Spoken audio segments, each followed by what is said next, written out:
It's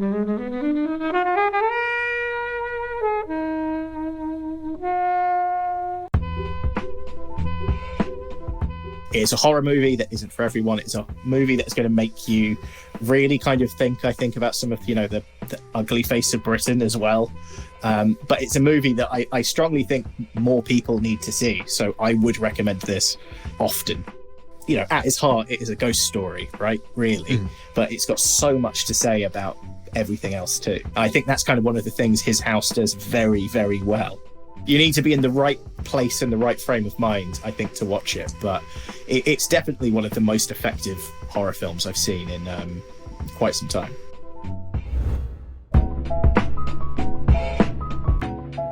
Hey everybody, welcome to this episode of Flixwatcher podcast. Today I'm joined by Ian. Hey guys. Graham. Hey. Helen. Hello. And we're going to be talking about His House.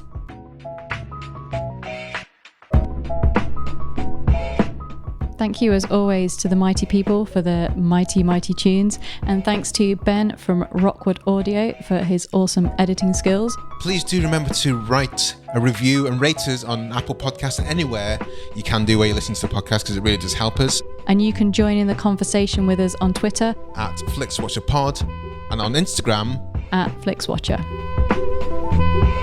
Hello, film fans. Welcome to Flixwatcher podcast. Joining us today, we have Ian and Graham. If you could please say hello to our listeners and tell them a little bit more about who you are and what you do, please. Hey guys, so I'm Ian. So I'm one half of the podcast Nobody Asked For. So we're a movie and TV podcast revolving entirely around top threes. So every week we pick a movie or TV topic nobody asked us to talk about, and we figure out what our top three for that would be. So we've done stupid things like movies we would put a wrestler into and things like that. Well, that begs the question, what movies would you put a wrestler into? I think one of them we had was so being John Malkovich, but instead of John Malkovich, it's John Cena. So it can be that kind of that easy a link. I say easy. That easy link. It's anything that we would want to see a wrestler thrown into. I mean, I copped out and put Dave Bautista in everything, right? That was yes, you did. Choice. So because, and I quote, he's mostly on the way already. And who are you? Just started talking there. Yes, so I'm the other half of Podcast Nobody Asked For. I don't do all the fancy editing and fun Instagram stuff that Ian does. I just turn up and talk rubbish for a couple of hours every week, but it's good fun. And yeah, what started as us being very bored during lockdown has blossomed into something that we didn't really ever expect it would. So it's been quite a ride. So it's one of those lockdown podcasts. Yeah. We're white guys in our 30s during lockdown. It was sourdough or a podcast, and we went with a podcast. Well, fair enough. Well, we're here today to talk about films. You guys talk about films generally anyway, but we're going to talk about His House. Graham, it was your choice, wasn't it? It was indeed, yeah. So first of all, can you tell us why you chose it? And then we'll get the countdown timer up, and you've got 60 seconds to tell us your synopsis. So in terms of why we chose it, it is... I think it's a movie that's not talked about enough. I don't really know many people that have seen it. And I guess the big draw for me was to get it in front of a load of people, really, and hope that, given this is kind of an opportunity to promote films that everyone can access on Netflix, it's there, want people to go out and watch it and enjoy it. And I think we'll come on to a few more bits later, but it's also one of those ones where I think horror gets a bad rap a lot of the time. And this is so much more than a kind of out and out horror movie, and I think that's another reason I would be interested to delve into it. So the timer is ready to go. 60 seconds, and your synopsis time starts now.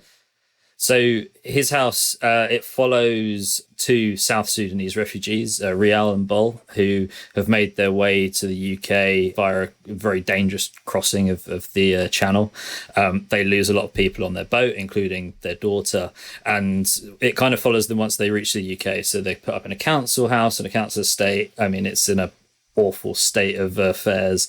And then things kind of go from bad to worse, because we realize not only are they in this kind of scary foreign land to them with not the nicest people around them, but they're also being haunted by a night witch or an apeth for and what they're told is living a life that's not theirs. So basically, they're trying to deal with all of this supernatural awfulness in their home, whilst also trying to integrate into a new life and survive the horrors of the UK asylum system. 5 seconds left to spare. I think that's a great synopsis. Very nice. Me and Helen always hate doing it when we do it for our own every 100 episodes. So well played to you. I'd like to start with the you talk about surviving the horrors of the UK asylum system. And when the film started, I thought, oh, fucking hell, it's just going to be being ragged on for being black, being foreign, being like in a place that didn't belong, and everyone just wanted to throw like stones at them. But I was actually really quite surprised that didn't happen. Obviously, there's a bit of like uneasiness, but I was quite impressed, quote unquote, that wasn't the main kind of thrust of the narrative. What do you guys think about that? So I would say that I think there's elements of it, and I think a lot of it's reflected in the horror, right? And that's intentionally done, right? They're kind of mirroring what's going on in reality with what's going on. You know, we can talk whether it's reality or whether it's happening, but with the supernatural elements in the movie. I think, you know, Matt Smith's character, whilst he is a bit of a kind of I don't know, he's got some laddish sensibilities about him, I suppose I'd say, but at the same time, he kind of, you know, he lets them off with the issue with the holes in the wall and things. So, yeah, they're probably not as treated as badly as you could expect. But then there are some scenes, particularly like the where Rial gets lost in the estate and things like that, which are kind of painting, you know, Britain at its worst at times as well. Yeah, I mean, for me, there are parts of it that are quite similar to Get Out, in that the only way the tension works is if you think there's going to be something horrific, you know, horrifically racist about to happen. So parts of the film only work if you assume we're going to treat refugees badly, which is kind of a big eye-opening thing for a film to make you think, because you shouldn't feel, like you said, on edge and tense when someone's lost trying to find the doctors or about to go up to someone. Or there's a couple of things when Bol is, I think it's the lady above them upstairs. There's bits Cat where lady. you catch it. Yeah, cat lady. you catch glimpses of her, and your first thought is, something's gonna happen here because they're refugees. And I think it's a very interesting. It's played like it's horror, because, you know, in a lot of instances it is, but it was kind of, it was interesting, like you said, that it wasn't kind of the main focus of a film like this, because I think a lesser filmmaker would have made it revolve entirely around that. Yeah. Well, for this, it was just kind of part of a much more interesting story it was trying to kind of tell about, you know, like even just kind of integration, you know, what you're leaving behind, what you're keeping, that kind of thing. Yeah, I was just going to add that I think like the doctor probably represents most people in that we're kind of largely sympathetic, but don't really know what to say. And our experiences are so far away from the experiences they've had that when confronted with the truth, we don't quite know what to say. And also the bit that I've forgotten about from the first time watch, it's actually quite funny when he goes to the pub or the church to sing the song about Peter Crouch. There's actually these kind of like strange moments of humour in there as well. I think that's one of the pieces I kind of picked up on, because he sat there like, what's first of all, this guy whistles at him, which already like puts people on edge. But he's like, you want them refugees? You're like, oh, okay, here we go. I've got some stuff for you. And like, okay, really, here we go. And then he's got like a bag of biscuits. And they're like, okay. And then he's like singing about Peter Crouch and everyone's joining in with him. And you're like, what's going? So that's part of the unsettling. I agree with you, actually. I think that's what kind of like puts you on edge in this film. Yeah, it's weird that it feels like a twist that wasn't the main the main part of it. But yeah, I mean, there's obviously kind of little things, like I think Graham said about the Matt Smith character, who, I mean, Matt Smith in general we could talk about for a while, but it's like the whole one of the good ones stuff with it is also kind of like deeply unsettling as well. It's all the comments about like, oh, you know, it's bigger than my house kind of thing as well. And it's just those little kind of slight jabs and jibes at like and you're saying all this when you're walking into a home that is full of like decomposing pizza and cockroaches and the doors falling off. I think it was, I mean, there's kind of barbed, they're double-edged, aren't they? Because first of all, they're all saying it. They were all genuinely like, this is bigger than our house. But at the same time, it's like, fucking hell's bigger than our house. And there's the duplicitousness about the statements. And I think a lot of the terms are used very carefully that would almost sail across a lesser mortal's head if they were said. So yeah, that one of the good ones is a barbed comment. Does Matt Smith mean it in the way he does? You know, I think Matt Smith's one of the good ones in this story for the refugees. So I'm using that phrase back at him, to be honest with you. It's also a bit like, is he the villain or is he a good one? And it's kind of, it sways in between, because it's just quite clever, like you said, with the language. But yeah, you're just like, are we on his side? Or are we not on his side? There are lots of bits in it where you're like, oh, I don't, it's kind of like tests you a little bit, and you kind of have to have a little bit of a reflection and a bit of a rethink. I think I definitely reflected a lot more the second time around watching it on what I was listening to and what kind of my prejudice maybe were going into it, or my expectations. Yeah, and I think that's kind of where Graham mentioned in the beginning, I think horror gets a bad rap for stuff like this, because it's made us think all of these things about, you know, the refugee experience, racism people would be dealing with, like things like coded language, stuff like that. And really, it's a film about a witch. Like I always think horror is really well placed to address issues like this without people necessarily realizing that's what it's doing. And I think that's kind of one of the things his house does very, very well, is even though it you know, at its heart, it is a ghost story, right? Really. But it's got so much to say about everything else too. Well, I think where I fall in the line with horror often is, as Helen knows, as listeners of the show know, if someone says, let's watch a horror film, nah, I'm not sure if I'd do so. We've got a few horror films, got to watch up some classic ones I've never watched because I've just never been interested. But when it does kind of interest me is when horror is an allegory for something else. And I think in this film, it's about guilt, really, like wholeheartedly. The guilt, because obviously we're going into spoilers here. Nagyak, who is their daughter, wasn't actually their daughter. They actually stole her from her mum. If you believe this, how the film plays out, stole her from her mum, and then she ends up dying in the crossing across the sea. And that, for me, I think is what drives a lot of the kind of guilt that's festering within them, whether it's manifested in real life by the apeth, the witch, or whether it's just like manifestation in another way. And that's what kind of does elevate it above, you know, just a standard, whatever that would be, slasher, monster in the house kind of horror. Defending horror films, most horror films do have something else to say other than under the stabbiness. But yeah, I think also, like, I think the horror is played really well, like the kind of like creepy, scratchy noises, monsters in the shadow element of it.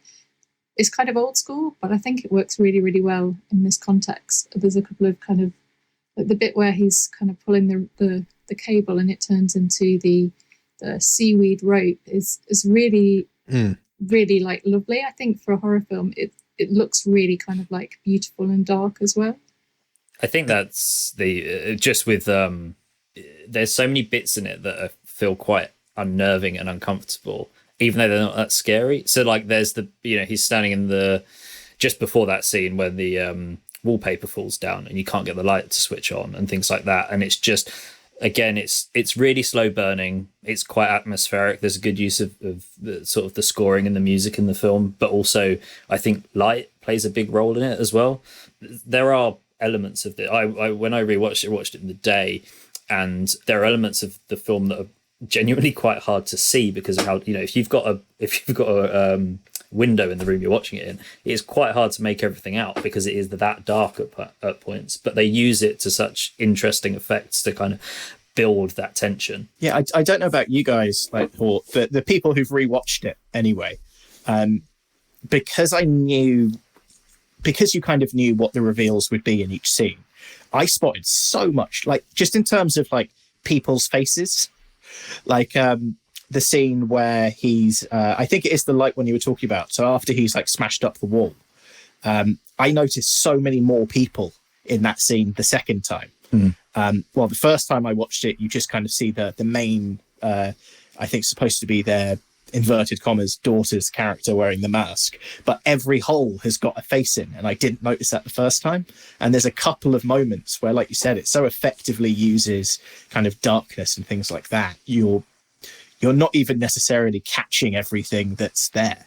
It is a very, very creepy film right from the start. And both Sope Dirisu and former guest in this podcast, by the way, guys, and Wunmi Mosaku were fantastic in this. And it's great to see kind of British actors playing these kind of different roles. And Wunmi's now in, as a lot of black actors do go, a lot of British actors generally, they're now in the States, getting their kind of just desserts in the. She's got her MCU boots now as well, hasn't she? She was in Loki. She was in We Own the City, the David Simon TV show. She was in. I thought she was very good in Lovecraft Country. I haven't seen that yet. That's the one outlier of hers I haven't seen yet. It's good. I was a little bit mental, isn't it? I've heard. Yeah, the book is. I read the book beforehand, so it was a little bit like, when you've really enjoyed the source material, like that didn't happen. That's not the same. So I was kind of taken out of it a little bit, but her character and how she plays Ruby in it is fantastic. So and she's been in a hell of a lot of great stuff as well. There's the Black Mirror episode as well. She was in Luther. Yeah, but it wouldn't. A film like this wouldn't have worked without you. There's to be very generic. Some horror doesn't need good performances in it, right? We can hold our hands up and admit that. But this needed people who were, you could engage with and kind of, empathize with like that. And they were incredible. I'm not sure it really could have even worked with many other people. So convincing as a couple, aren't they? And you don't get much of, you get a little bit of flashbacks and context, but you don't get much. But just from having them together for this short runtime, you can really sort of get that they've been through a lot, and it's not been easy for them, but they're still together and they're still determined to work through it. Whether that is like making a sacrifice for a night witch, or trying to keep their house in order from the kind of like inspectors that come around. So yeah, I think both of them are brilliant in it, and seeing them in the Western clothing is just one of those scenes that it's kind of funny, but it's also really, really sad as well. And you just think, no, don't do that. Like, wear your clothes. But great performances. Especially when you consider it's such a small cast as well, right? So the screen time for those two must be upwards of 60-70%, where it's just them on the screen, and they carry this movie flawlessly. And you obviously Matt Smith puts in a great performance, but he's a bit part in comparison. He probably had a day. Yeah. Well, I think between one or the other at least is generally always there. And if they're not, it's because you're seeing it from their point of view. So, you needed people, I think, like that. And again, kind of, the work that they're getting now, clearly they're kind of on the ascendancy as well, which is always good to see. Okay, guys, unless there's anything else to say, but we can carry on talking about his house in this. Should we head over to the scores?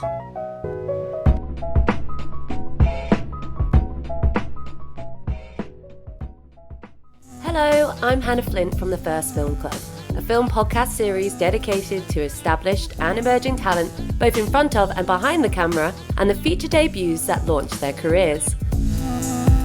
From the new drama Mass to the cult classic Heathers, each episode is dedicated to a film, a guest, and the behind-the-scenes stories, memories, and advice from their time on set. Find us, the First Film Club, wherever you listen to your stripped media podcasts. Come join the club. Welcome to the Flixwatcher scores. All of our scores are out of 5. You may have decimal places if you wish, and we will start with you, please, Graham, with your recommendability. So this is a tricky one because the whole reason I picked it was because I wanted to recommend it to people. However, I appreciate that it's a difficult film to pitch to a friend, right? Here's a horror movie about some South Sudanese refugees and a witch. So I'm going to say it's going to fall squarely in the middle as a 3. It needs to be recommend, but it is a tough recommend. Squarely in the middle is 2.5, by the way, just to say. Oh, it is. Absolutely. You can have your 3. I'll take it for 3 because I want more people to watch it. Ian. I mean, a similar argument, but I've gone 4 for it. So for me, it's again, I'm kind of, it is a difficult sell. It is, again, it is a horror movie that isn't for everyone. It's a movie that's going to make you really kind of think, I think, about some of, the ugly face of Britain as well. But it's a movie that I strongly think more people need to see. So I would recommend this often. So I think it's only fair that it's a 4. Helen. I'm going to go a bit higher. I'm going to go 4.5. I've had recommended to quite a lot of people because this kind of came on Netflix. I think it was early last year. I think it probably was. So we were still in lockdown. So anyone who asked for a recommendation got this from me. I think if you kind of give like a little bit of info but not too much, then it's a ghost story, isn't it? It's kind of like a modern day ghost story. And it's a British horror film as well, so you've got to support our horror industry where you can. So what are you saying, 4.5? Yes, please. I'm going 4.2 as a non-horror fan. I'll leave my other scores for later on. But I was generally surprised by it. I think the thing that I haven't seen it before, but when you suggested it, I wasn't hanging my head like, oh, for fuck's sake. It was because there's Sope and Wunmi and Matt Smith in the roles, and I think they all played a blinder. So I would recommend at that point, I'd tell people, look, it's a bit creepy, but then we had, was it Under the Shadow we had a while back, Helen? Yeah, it's kind of that similar vibes. Based in Iran on the jinn, which is a Middle Eastern, South Asian ghost story, and here you had apeth. So I think there's a lot of similarities. But I really enjoyed Under the Shadow, and I'd recommend this to the same people. Repeat viewing score, Graham. This, I think I'd probably go for a 3 again here. I have seen it multiple times, but it's not an easy watch, right? It's quite visceral. There's a lot of it's quite heavy. I'm not sitting back to chill out and watch this movie. So I'm not, it's not something that you'd put on a Sunday afternoon, I don't think. So yeah, I will watch it again probably because it is fantastic, but it's not the kind of thing I'm going to watch at my leisure, as it were. I need to be in the mood. Ian. Yeah, so I'm going for 4 again on this one, I think. It definitely does stand up to repeat viewings. Like I said, there were a lot of things that I noticed the second time round that I didn't notice in the first one.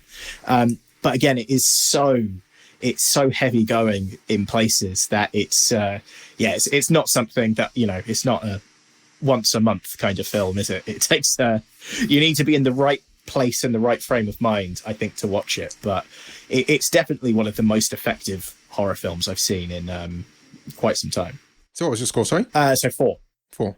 Helen. Yeah, so I had seen this before, and I probably wouldn't have watched it again had you not recommended it. But I actually really enjoyed watching it maybe the second time a little bit more. Not quite sure why that was, but I think once you kind of like understand a bit more about kind of maybe the Night Witch and how it appears and things, you can kind of take in everything else in a bit more detail. Not really sure. Am I going to watch it again? Not 100% sure whether I'm going to watch it again anytime soon. So probably a 3. Oh, still pretty high. I'm going to go for 1.5. I can't see myself watching it again. But, stranger things have happened. Small screen score, Graham. I'm going to say that this works absolutely fine on the small screen. I mean, it was a Netflix original production. It was never. Was it Netflix original? It wasn't bought in by Netflix. It was. I think it was definitely distributed by them. I don't think it maybe doesn't fall under the original production, as it were. But that's how it was first distributed, at least. I don't know that it's hit cinemas. It may have hit somewhere like the Prince Charles or something like that, but it certainly wasn't screening at the local Odeon. And I think, given the way the movie works, and it is quite claustrophobic. Everything does feel quite. You kind of feel like you are in the house, right? And I think, given that, it works absolutely fine on a TV in your living room. I'll give it a 5 here. Ian. Yeah, I mean. Everything Graham just said, really. But I've gone for 4.5 just because I still would really want to see this in the cinema. I think it does suit the cinema screen, but I think a smaller screen, because the film is so inherently claustrophobic itself, if anything, it kind of suits it quite well. And again, I don't think Netflix would have, distributed it if it was quote unquote big screen cinema kind of thing. I mean, have you seen what was that black and white film we had on it, set in South America, set in Mexico? Roma, yeah. I mean, that's a Netflix original, which aches for the cinema. Yeah, no, that's fair. But yeah, his house, I do really want to see it on the big screen, which is why I can't give it a 5. But I still think a small screen doesn't necessarily detract from it. Okay. Helen? Yeah, I'm going to go with a 5. I think it works fine on it. Had it have had a mainstream cinema release, yeah, I might have gone to go and see it, but not 100% sure whether I would. So yeah, it's been on Netflix for a long time. Hopefully it's going to be on there still. So yeah, go and watch it. It's only an hour and 33 minutes as well. I forgot to say that on repeat. So it's super short. I'm going to go for 4. I think I would quite like to have seen this in the cinema the first time. I know it's claustrophobic and it does kind of work well on a smaller screen, but I think there is a lot of detail, like you're saying, Ian, about what's going on behind the holes in the walls. Although some parts I thought were just a bit like whenever they're in the water, I was just like, well, they're in a pool somewhere. It just didn't look anything like they're in the sea, which is fair. No safety in that. You what? Sorry? Imagination. Well, no, they're taking my imagination away from me by not doing it that well. It had a bit of an upside down vibe to it, didn't it? It was just no rough seas or anything, just like a water floor. So, but what did I say? 4. Engagement score, Graham. Here I'm going to go for a 4.5. It's slow burning and it keeps you guessing. Obviously, you've got the twists that come towards the end, and there's this whole kind of little breadcrumbs of like why this is happening to them, but you don't kind of really know why it's happening to them until later. So that kind of keeps you throughout. I would have given it a 5, but I had to pause it when I rewatched it because I was doing it on my lunch break and didn't have enough time. So I wouldn't be truthful to you to say I haven't stopped watching it. So yeah, 4.5. Ian. So I'm going 5 for this one. It is kind of it ticks all of the boxes for a film that I wouldn't be able to turn off. Like we kind of just said, it is a swift hour and a half long, so it's not even the time constraints, unless you're watching it on your lunch break, obviously. But it's not even the time constraints for having to kind of sit there. And yeah, it's just a very good film. I think if someone put it on, it's just on, right? I don't think I would leave. Helen. Yeah, I've got a 4.5 as well. I think it's one of those that you don't have to be. It's not like one you have to like watch with extreme focus, or it's going to be like you're not going to know what's going on. And yeah, kind of balancing it out from the first time and the second time watching it. So yeah, pretty strong. And then I was just going to say, like, it kind of really, if I was doing like a weird sort of double bill, then I would double bill this with Limbo. I don't know if anyone saw Limbo that came out. It's another kind of refugee experience, not a horror, but kind of like looking at it from a completely different angle. And I saw them both at around the same time. So if I was programming a double bill, if I was bringing his house to the screen for you, I would do it with a double bill with Limbo. It'd be a bit strange, but it'd be good, 2 good films. So 4.5. I've gone for 4.1 for engagement score. I think it's tight, but at the same time, I was very much aware that I hadn't had much time just to chill out, so I was like on Reddit at the same time and Twitter and that kind of stuff. But I still enjoyed it, and I was pulled along. And one thing it can lose me is when there's flashbacks or move away from a scenario, from a particular location. But that's where a lot of the story develops if you choose to believe that that's what happened in their past that brought them to where they are now. Which uncovered a lot of stuff, which is pretty dark, and that kept me through. And that gives us an overall score of 3.98750, just a hair's breadth under 4 there. Very good indeed. Ian, Graham, can you tell us where we can find you online? Tell us about your podcast, and we'll say goodbye to the listeners. You can find us on all of the social platforms. So we are Nobody Asked For Pod on Twitter and Facebook. we're something different on Instagram, so you always do that bit, Ian. We are the podcast nobody asked for. All one word on Instagram and Patreon as well. Yeah, and then we have our website, podcastnobodyaskedfor.co.uk, which has links to everything and all the wonderful stuff you may or may not want to know about us. Well, guys, thank you very much for bringing His House. I'd never seen it before, never heard of it before. Maybe I did, but it was kind of just past me. But thank you very much. Thanks for coming on. Yeah, thanks for having us. Bye. Enjoyed this episode of Flixwatcher podcast? Why not leave us a 5-star review on iTunes? You can also follow us at FlixWatcherPod on Twitter, and we're at FlixWatcher on Instagram. Thanks as always to the mighty people for their mighty tunes, and Ben from Rockwood Audio for his awesome editing skills. If you're looking to get your podcast edited as sweet as this, get in touch with Ben, and that's Rockwood, ROKK Wood Audio. Tell them Flixwatcher sent you.